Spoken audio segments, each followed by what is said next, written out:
start with philosophers, thinkers talk to you in ways that make you think, oh crap. Yeah, that's all those types of things. Those, any philosophical phrase you read, or verses in the Bible, or whatever it might be, they're intended to make you think about your life and where you're at, and they're thought provoking statements, and people who are trying to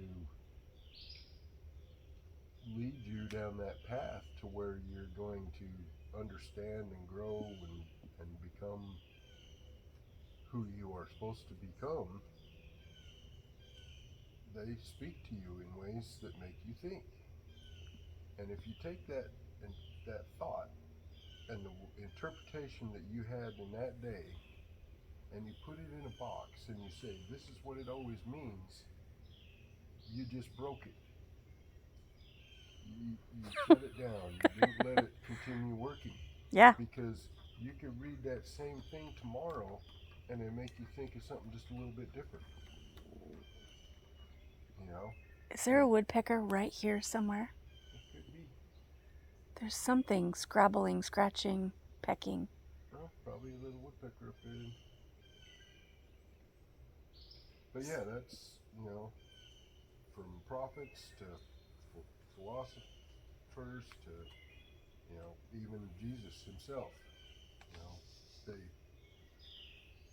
they spoke in ways that are intended to make you think about yourself and where you're at and what you're doing. It's not it's not intended to be a put your left foot in the red circle and then take 3 steps to the right and step on the little blue dot and then go over here and bounce up and down 3 times. No, it's not a ritual that you repeat every single day and it always means the same thing. It's supposed to make you think and grow. Think about your life. Think about what you're going through that day. Think about, where you're taking yourself, and so many people want to try to take that and lock it in somewhere, and this is what it is. And religions are real bad about that, because people don't understand. You read the Bible and you're like, oh, I don't know if I understood that. Well, you weren't supposed to read it like a novel. You're not supposed to read it like a. You're not even supposed to read it like an instruction book. You're supposed to read it like you would read somebody's journal, or like you would read, and experience and think and see and feel the different moments of your life. That's why it's different for you every time you read it. Yeah, You yeah. get another layer, another level of understanding. You hear people, oh, I read the Bible. Okay, you read the words in the book. That does not mean that it did you any good. If you didn't think about it, if you didn't stop and ponder it and apply it to yourself, and see where that thought process led you, you missed the opportunity. All you did was read a book full of words, and so any of those books that are intended for improvement, none of them come with a step one, go outside, do a little jig. Step two, sit down, say a little prayer. Step three, it doesn't work like that. But people want to try to put it in categories like that. They want to try to, you know, I just want to repeat this every day because I'm comfortable with this. This is easy. I can do this, and then I'll be good. And then they wonder why they're not good. It's because that was only good for that day. Or it might be good occasionally for certain days, but there's a whole bunch of other days where it's not doing you any good because you've decided what it means, and it's supposed to make you think, not just give you the answer. And people read it trying to get the answer instead of trying to learn how to think that way. Think the way those thoughts go. Think in those patterns, and they'll lead you because the angels are there waiting for you to get in that thought mode. And as soon as you do, they're going, hey, over here, look, you know? And you'll That's look when and you you'll get all the go, downloads. you'll look and you'll go, holy heck, I never even realized. I read that 3,500 times and I never saw that. Yeah. Yeah. And so that is, that is why people can sit in church and never connect to the Spirit, Yeah. because they're there trying to get a solution or an answer. Okay. I get up on Monday. I do A this. formula. I get up on Tuesday. I do. Yeah, they're looking for a pattern that they can just slip into and repeat. You know, and that's not what life was intended to be. Right. It's intended to be a huge ongoing experience, and Right. every day is supposed to be something. That's why Either something new and brilliant, or something that takes you into a pondering and thinking about where you were and what you did and where it's led you and where you're going to go from there. You know, there's so much there that's open and available to you, but you have to realize that's what you're doing. You're reading those things to learn how to think, to learn the type of thinking that leads you to growth. or even just opening yourself Yeah, and in that's a new part of way. it. That type of thinking you have to open yourself. You have to open yourself and take a look, or else you're not in that mode. Yeah. You know, and that's really where you connect to the Spirit, because when you're open and you're listening and you're thinking in that mode and Not set in your ways, or yeah, knowing that you don't have all the answers already, you or don't have a system of filters that the Spirit has to try to work its way through right. just to get to you. You know, Right. They go, oh, hey, he's listening. Hey. The Wi-Fi's on. Yay! I've been trying to tell you, I've been waiting for the light to come on. Yeah. You know, and so, you know, even if you're connecting at the level where you're seeking guidance from the divine, it's the same type of thinking. It's just at that point you're totally focusing on your humility, asking for guidance from him or from source or whatever it is that you associate with. It doesn't matter. It's all the same. The higher thing. power of your understanding. It's all the same thing. Yeah. You know, but it doesn't exist different for different people, or different countries, or different states. It's all the same thing. But you know, that's a specific thinking where you're reaching out to him specifically. And if you're open that way and your light's on and everything, he's going to take the time to send you a message back. Yeah. It may not be a voice from the sky, or it may not be a burning bush. crashing, and yeah. You'll be walking. Usually along. It's just a quiet thought.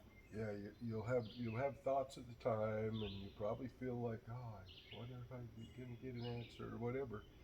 But then you're still in that type of thinking, and you're going about your day, and that type of thinking it's got a residue to it. It kind of hangs on to you once you get into it. And so the message, because God doesn't, or source or whatever, doesn't speak the language that we speak. Right. These are languages that we speak, were things we created here on earth. I don't even know if he really speaks in voice much.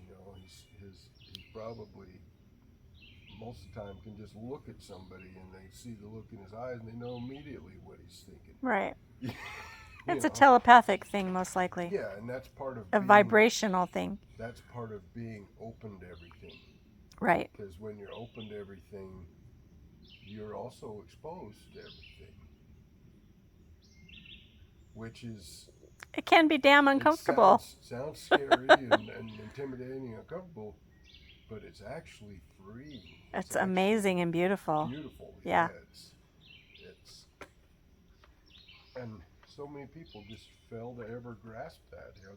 I've seen people go to church their whole life, sit in the pew every Sunday, listen to every sermon, repeat all the little phrases that they think were important, and never make the connection. And it's because they're looking for the answer from somewhere else. They don't realize the answer is it's here. Mm-hmm. It's inside. It's waiting to scream at you. It's just you got all these filters and doors that you close because you had an uncomfortable situation or experience or whatever it might have been. And you got to open up. You got to feel everything. You got to hear. You got to see. And the spirit is happy to sit and talk with you, or just spend time with you, share feelings with you, whatever. Yeah. And absolutely. just I was actually embraced by spirit one time in a spot of major transformation in my life. I literally felt an embrace, yeah, a warmth. and you literally can't. I mean, Yep. I've had, sitting in church, listening to a class being taught, and I try to sit back and let everybody have their connection, but there's been literally times where I ignored saying what I was prompted to say enough times to where it was literally as if somebody pushed me in the back of the head and said, say it. Oh yeah, I've had that too. Oh gosh, that can be so uncomfortable. Oof. Yeah, and it's like, that was a message that I was open to receive, that needed to be shared with somebody or Yep. everybody or whatever. We don't know and where those seeds go. I was holding it back, and it's like, look, damn it, open your dang mouth, say what I told you. And so often we sit there and go, oh, that was just my idea. I just, that's Right. We shut it down instead of realize that, hey, that was an opening, a growth, a realization. And it's possible that somebody in that room needed to hear something that you said for their growth, their transformation, absolutely. We're all used. Yeah. Everything on this earth is used as a tool for the purpose of what we're here to do, the growth, the understanding, the Yep. getting to handle. And we heal in connection. We heal in community. We grow in connection and community. We never know how something we say or do affects other people, plants a seed that'll, we never know what's going to sprout when and grow into what. And what you say that day, that person might actually kind of take offense to at the moment. Yeah, often it's through the triggers that we have our but it's growth. Going to make them think about, the spirit, the source, whatever is going to make them think about something that's going to open an opportunity for them. Now, still up to them to get there and follow it. Yep. But I had people, I was in my late 30s, early 40s, and I had people who'd been going to church their whole life and reading the Bible, the scriptures their whole life, and everything, and that they'd come up to me in church after I'd made a comment, and they'd be like, how do you know so much about this stuff? I mean, you just seem to understand it all. And I said, I don't understand none of it. I just listen to the Spirit. I have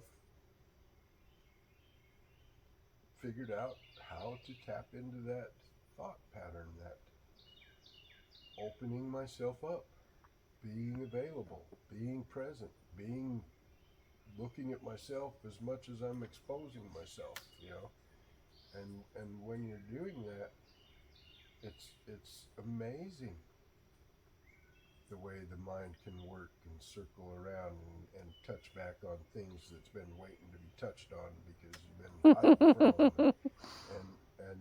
And the you the spider web of it all. yeah, Yeah. yeah, yeah, because we kind of do that. We kind of Yep. have a web that we filter all of our thoughts or Thoughts, messages or experiences, experiences, everything. It everything all through. webs together. And anything that we deem to be a bug, we wrap up in a little cocoon and we leave it tucked away there, where it's under control. But Sometimes those bugs are what give us the major breakthroughs and yeah, transformations. those uncomfortable moments Usually. are often the seeds for your biggest growth. Yeah, for sure. And then once you get to where you're in tune that way, then you start to really understand the meaning of emotions like love. Because once you can apply love to everything, Everything. it's Even the things that hurt. yeah, then you're not blocking them out anymore. Yeah. You're accepting them, you're experiencing them, you're letting them be, and from that you gain great growth. Absolutely. Because all of a sudden you are now actually experiencing everything instead of hiding from it. Yep. And only stopping for a moment to look at the pretty thing. Oh, look how nice this is. Oh, don't look over there. Oh, shit. Don't want to see that. Yeah. Yeah, well, that's the thing. Like, we came here to have a human experience. And the human experience is not all rainbows and butterflies. Sometimes it's poop and puke. Yeah. You know? I mean, really, it's pain, it's heartache, and it's all beautiful. Not to say that poop and puke are beautiful, really, but Well, you know, they have in their they own do. way, I mean, they are. purging, that's a purge. That's ridding our body of something that's harming it. They're So, yeah, it's all beautiful. something that we don't need, but something else does. Right. Oh, yeah. And really, most of the pain in this existence is caused by resistance. Yeah. Resisting growth, resisting change, resisting, feeling certain ways. Yeah. Well, that might hurt. I might not like that. That doesn't sound good. I don't know. No, not gonna do that. Yeah, we put up all these barriers and filters and then wonder why we're spinning our wheels. Well, you've strapped yourself down. You ain't going nowhere. Why am I stuck? Why can't I progress in my life or in my business or? Yeah, and that's just it. Is we have to learn not to keep trying to put everything, including ourselves, in a box. Yeah. Or like the bug wrapped up in the web. Or a label or in its space, because everything has its space, but nothing is locked only in that space. Mm-hmm. The trees, yeah, they seem pretty locked in place, right? Well, what do? They pull stuff from the ground. There's stuff moving from there that seemed like it was locked in place. It goes up, it turns into leaves. And those leaves fall and spread out around the forest and spread. There's things moving. It's interacting. It's experiencing. It's that tree right there lives life more fully than some people ever do. Yeah. And that's not why we're here. Yeah. We are here to experience and grow and understand and learn how to live on that level while dealing with these cumbersome things like emotions. Yeah. And never forgetting the fact that we chose to come here. Yeah, we wanted to come here. We wanted to come here, We and wanted to come here and step in the shit. yeah. And then we get here and spend our whole life trying not to.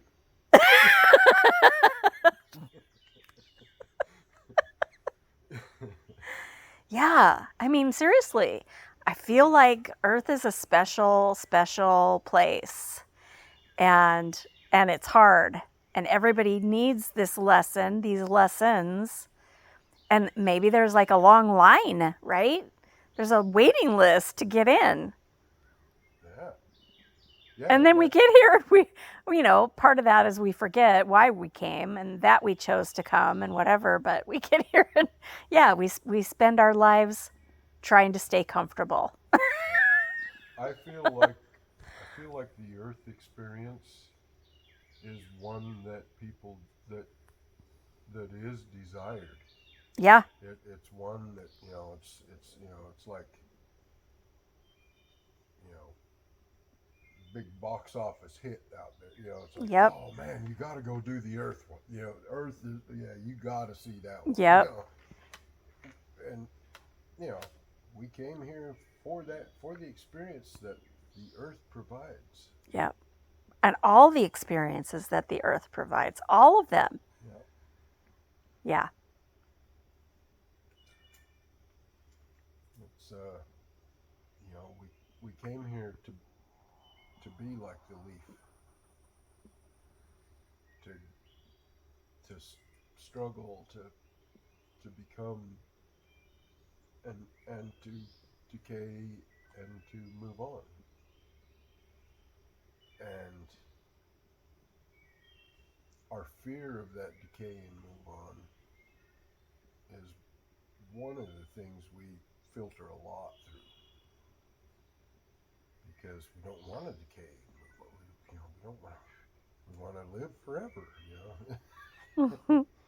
But once you embrace the idea that that's what the Earth experience is, and if you live the Earth experience fully, when the decay and move on comes, it'll be a time of celebration for you, because you'll be the guy that walks, or the person that, or the entity, whatever, the energy that comes out of the Earth experience, going, oh my gosh, I did this and this, and, oh, it was so wonderful, I can't believe it, oh my God, Yeah. Or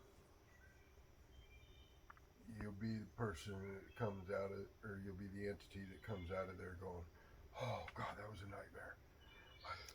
I didn't know what I was doing. No, I think that's the human part that blocks things. I think the spirit part wants to do all the things, wants it to be a wild ride.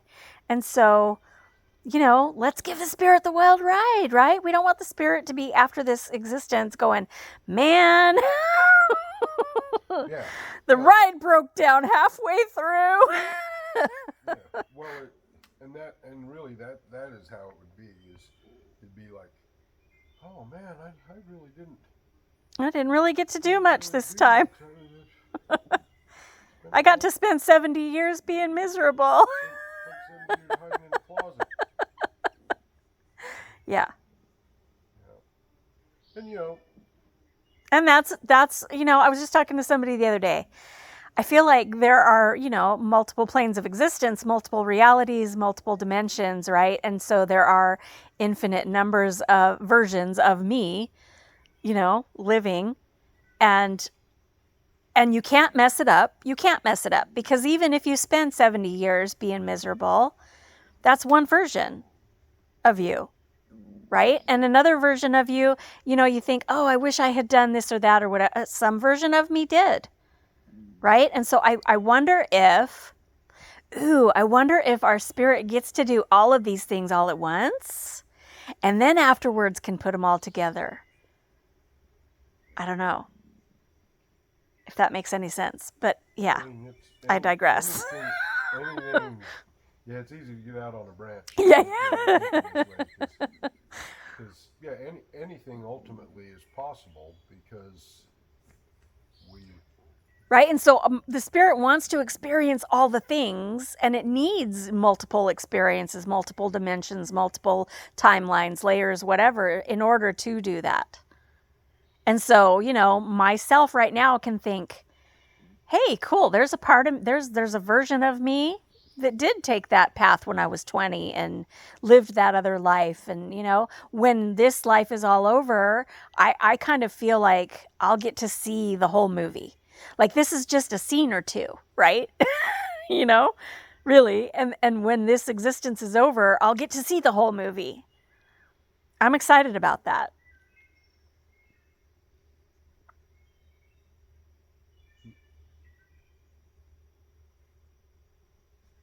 Yeah.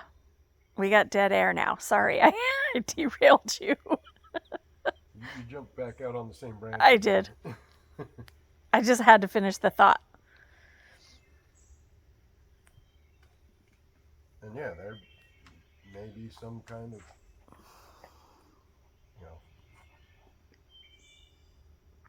version of that is happening. It's hard for us to really encapsulate anything in an idea or even phrase it. Well, yeah, words don't do justice, and we don't know. We don't know here. We're not supposed to know. On if the person listening can understand what you just said. Yeah. Are they in a place where they could even understand it? Yeah. Or is that going to spark a thought in somebody else? Or are you just in the beginning of that thought and have no business talking about it yet? Look, I found a rock. I know all about rocks.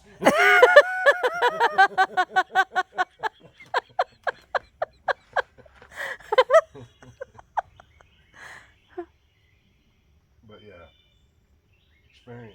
You can understand joy if you haven't felt misery. Yeah. Not fully. Not fully. I mean, yeah, you experience it, and it's the soft core version of it. Right. The beginner version. Yeah. Yeah. But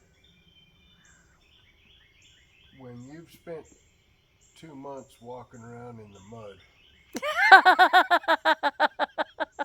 you really learn to appreciate dry ground. And dry feet. Oh my gosh. Yeah. Absolutely. Yeah. If you live in an area where you're near the freaking sewer plant and you smell that half your freaking day, and you get out into nature and you smell the beauty of nature, it's on loudspeaker. Yeah. And some people, that's what it takes for them to even notice it. Right. Because they've never thought to actually stop and listen and notice and see, and they're like, what's supposed to be so great?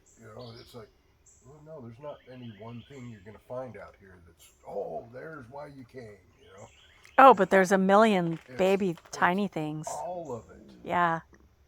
It's watching and learning and seeing and experiencing. Everything from the Kawasaki bees to the freaking or the worm snakes. You have to see it all, or else you only got a glimpse. Yeah. And we didn't come here to Earth to get a glimpse. Right. We came for the full immersion, the full immersive experience. Yeah.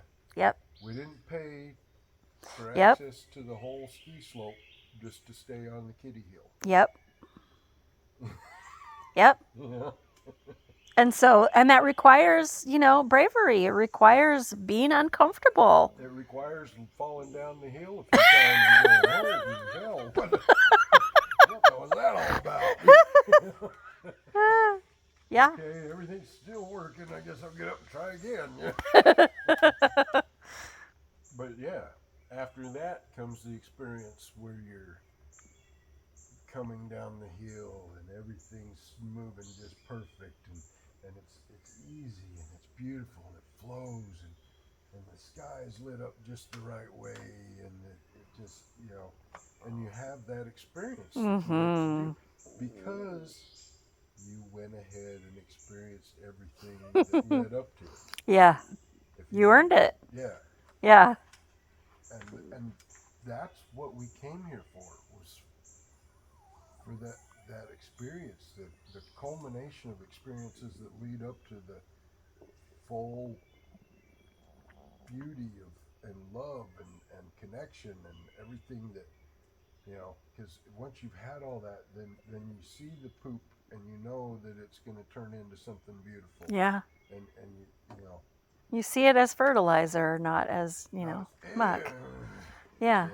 Yeah. It's like, yeah, it stinks. You probably don't want to go over there and sniff at it, but don't play in it. But its purpose is there. Yeah. Beautiful.